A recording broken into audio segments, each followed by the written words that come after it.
Ducks! Hi Ducks! On this episode of Bath Chat, we're at my kitchen table instead of in the bathtub because we are grown-ups now. This is my poet cousin Nesha from DC, and today we are going to talk about diaries. I'm so superstitious about all of my journals. I will never show them to anyone. Really? Yeah, or like post a picture online. Like, it's one thing if you just see me writing in them in like the real world, but I'm never gonna be like, look at my journals. That's so funny because I'm just like, look at this cool thing, like look at all my cool stuff. When did you first start journaling? I think it was something that I'd always done to some capacity, but I think I started like committing to it as like a regular practice when I was getting into slam, like sophomore year of high school. For that, I'd have like one notebook for my poems and one notebook for my songs, and I would like never finish any of them and like leave them all over the house and lose them. And so I was like, okay, I'm gonna put all of my stuff in one notebook. Because your journals are like massive scrapbooks. They're so pretty. Like, I saw tea bags and like mint preserved in there. I'm so interested in journals now because I used to hate journaling and hate keeping a diary and hate like doing the free writes that we would do, you know, for slam team. Now I'm like trying to get back into journaling. Yeah. So I'm really interested to see what like everyone's process and method is. Because when I was younger, I very much like forced myself into being like, okay, I'm gonna journal every day and write down what I'm thinking, and that just felt like super like claustrophobic. I want to write right now, then I'm gonna write. If I don't want to write right now, then I'm not gonna write. I don't know if that should be applied to like poetry and like work ethics in general, but for something as sort of like intimate. It's such a way of practicing like consent with yourself. Yeah. I feel like the word consent feels so sterile and like technically correct for what it's used to discuss, but it doesn't have like the same emotional resonance for me. Anyway, it's like a way of practicing choice, you know, with yourself. Like, I have 20 minutes of free time. What do I really, really want to do right now? My first journals as a kid were so informed by the Dear America books and the mcgavin Princess Diary series, which is really funny looking back on it now because, like, the Dear America series, it was this series of books like written by girls and boys in different historical time periods. You know, a 12-year-old spilling their thoughts, by the way, here's some history. First takeaway is that those books definitely helped me pass the AP US history test. Second takeaway is that my journaling as a tween was so informed by those books because I look back at it now and like I have dialogue, you know, in my diaries. I have like line breaks and paragraph breaks that like push the narrative forward and all of it, and I'm never writing to myself. I'm writing to like an imaginary reader. Not even like me in the future. I would do it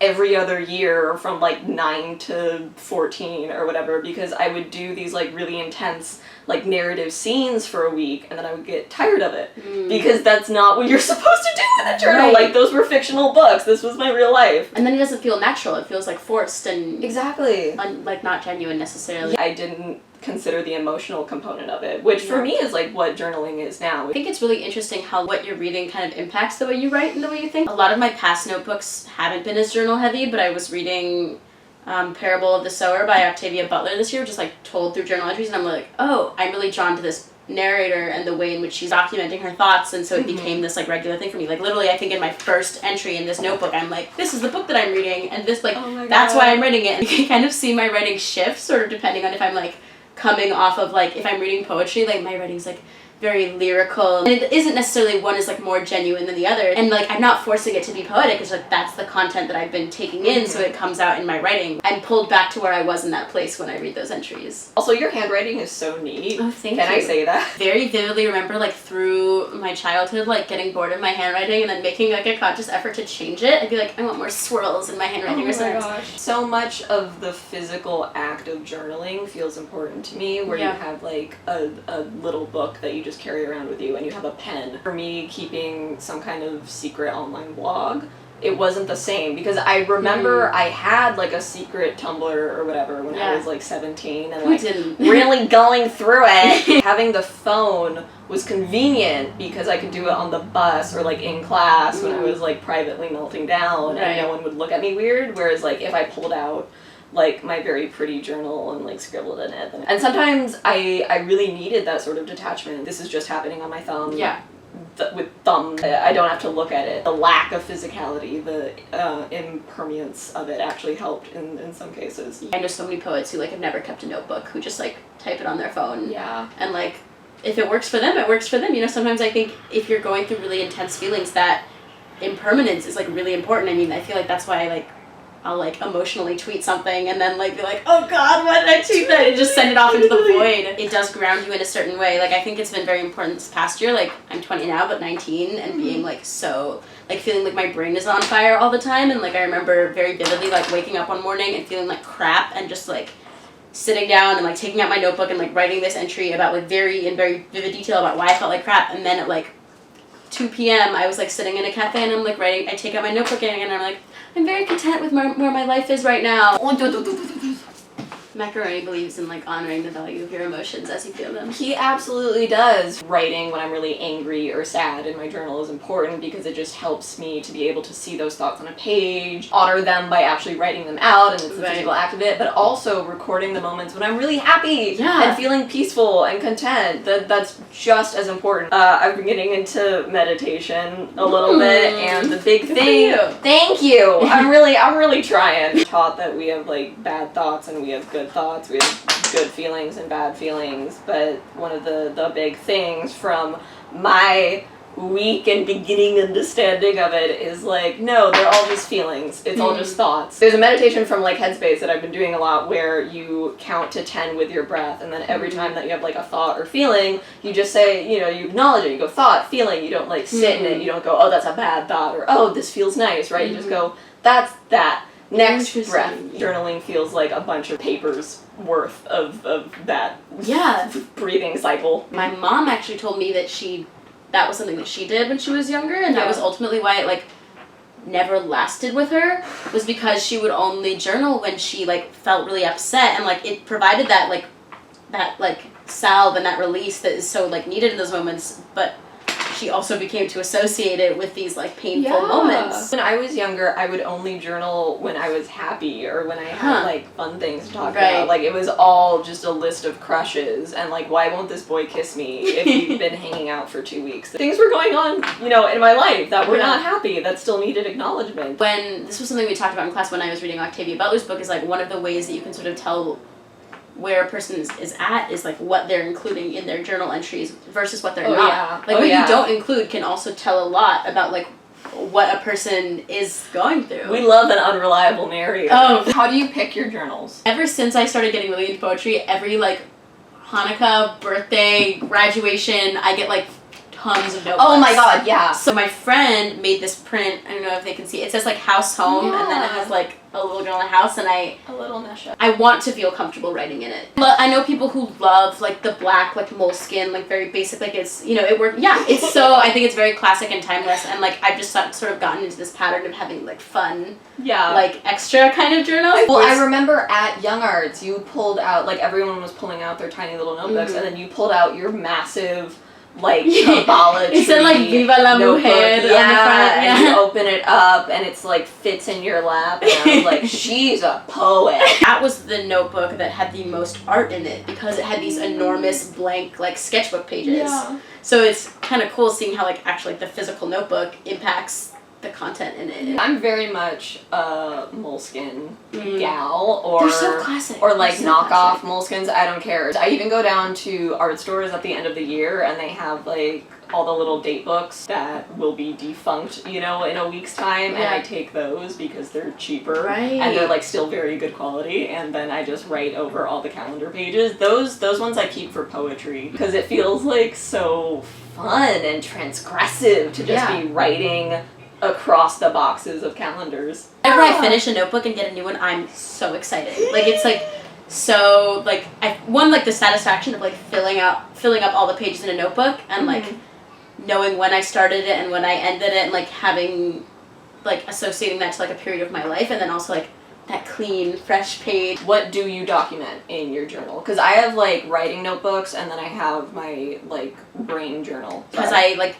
had so many notebooks, it's been good to have like one for anything. Most of my poetry's been intended for like an audience and like a public context. I've been writing it more just like on my laptop. I don't know how I feel about it because I miss that transferring and that like moment of just like having something go from being in my notebook to performing it on a stage or reading it to people, but I think I also kind of like intimacy of it. Nobody's ever gonna see this. Having like my private journal to be Yeah. like really selfish and mean and bitter and also happy and joyful and all of these things, but just having a place where Lilith just like comes out and bites spines and like tears people's skulls. I remember last year, like a couple days after I got dumped in my notebook, and I think I'd always been like, I need to write like nicely, like you said, my handwriting's really like I want to like onto the page. I just wrote in like huge letters like, I hope you stub your toe. Every professional writer that I know has their morning pages, which is where they just sit and write for like 10 minutes, and it's just free writing, it's just to like get the thoughts out, it's very stream of consciousness, it's not to be like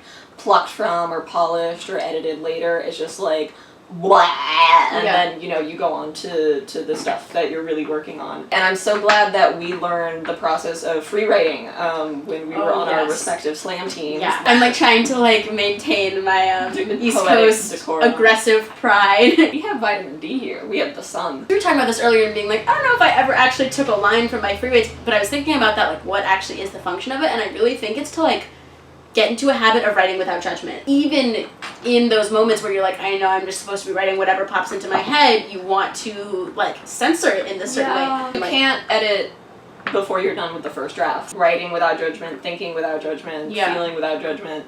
You know, not in the sense that like you're going to do harm to someone, you know, of course not, but just in the sense that like you don't need to be beating yourself up constantly. Again, when I was younger and I would try to place my own like daily life into some kind of fictional narrative, because like what is the journal, what is the diary? It's like your private documentation of your own thoughts and moods and what happens to you in a day. I'm so freaking curious to know how digital media and Instagram and all of these things are influencing how people are journaling. I think that it has widened the distribution of like the celebrity psyche, kind of, where I'm doing things for a performance, you know, it's for an audience. And I think that also highlights the importance of that private place. I'm really fascinated with how compelling and almost like addictive like it is to just like tweet out your anger. Yeah. Because it's not anonymous at all. No. Like people can see it and trace it back to you, and I feel like I've done this so many times where I've like tweeted something out with like this sort of like pretense that like, oh, no one cares about what I say, no one will pay attention to it. Yeah. And people will be like, I saw you tweeting about me, or like, and they'll be like, why are you doing that? And part of why it feels so good is because it's this balance of like feeling like it's anonymous, but also kind of like know it, like hoping, it's like expecting leaving your diary out so that you hope your mom will read it. I saw 8th grade a few weeks ago. Oh, so good. I'm also so glad that they use like real actual children in the movie. Like I was they have acne, about thank that. God. I know. It's not like a 20-year-old playing a 14-year-old. Anyway, whole nother conversation. Vlogs are interspliced with the movie. Like that takes the place of where the diary. Where like the diary entry would be read aloud via voiceover, but instead you have the girl like talking directly to the camera, like how I spent middle school, right? And it's like jarring. Yeah. But that is the kind of like citizen performance that I'm talking about, and is becoming so much more commonplace. I'm really interested in how social media has changed journaling, you know, for kids these days. The Finstagram. A Finsta is the weirdest thing. So if you don't know, a Finsta is a fake Insta where you're like an anonymous and it's private. You only let your friends follow it. Friends. Yeah, it does serve a practical purpose. Like I have friends who are like on the, you know, performance celebrity like culture world, right? Who do want a nice space where they can just have their close friends as opposed to like thousands and thousands of strangers. But it is super, super, super interesting to me when like a 13-year-old with like zero, you know, like tangible audience is like, oh, I have my like public Instagram and then I also have my private Finsta. And I'm like, you don't need either of these things. No, I have a Finsta.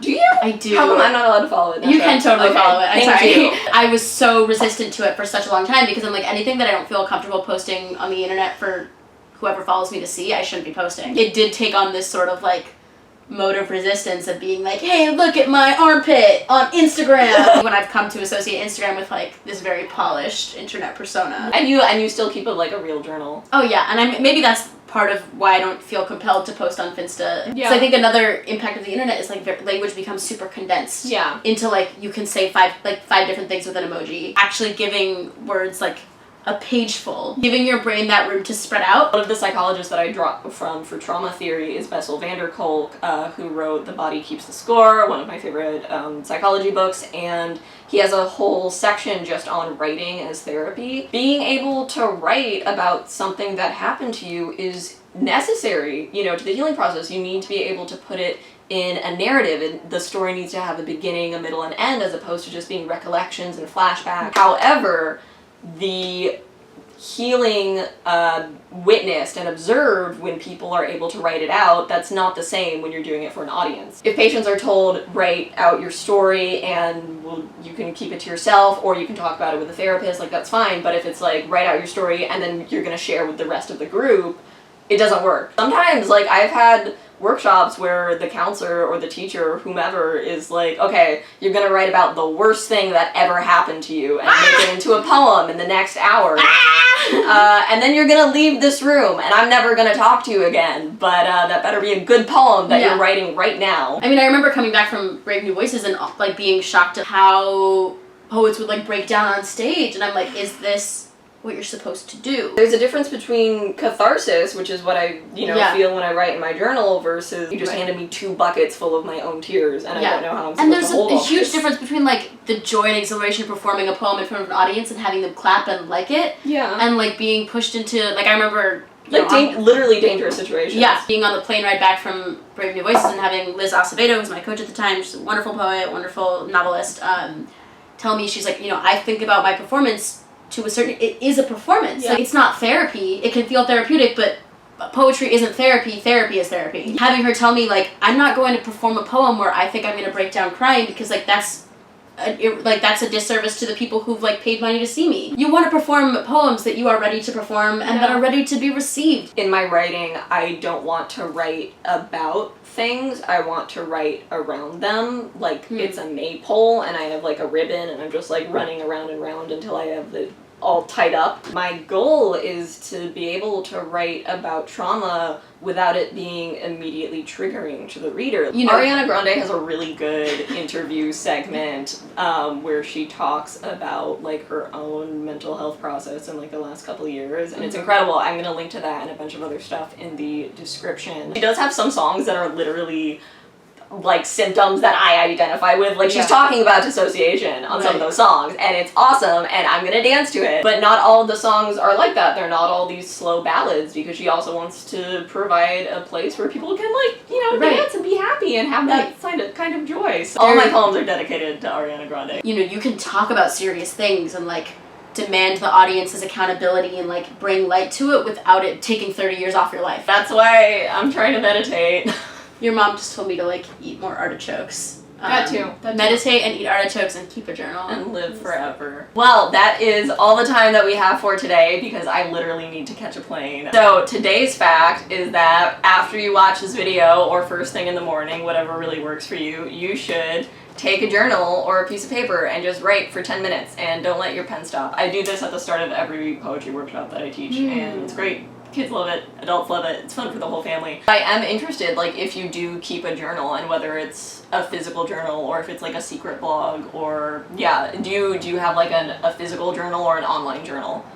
Or no journal at all? Do you just like, sometimes I just want to go on the rooftop and shout. Also a healthy practice. Also part of the process. If you live in like the middle of nowhere. Nah. Or not right here. Today's fact is that Macaroni wants you to keep a journal. And that nesha means light in Yiddish. It does. You're a little candle. Bye! Gucci!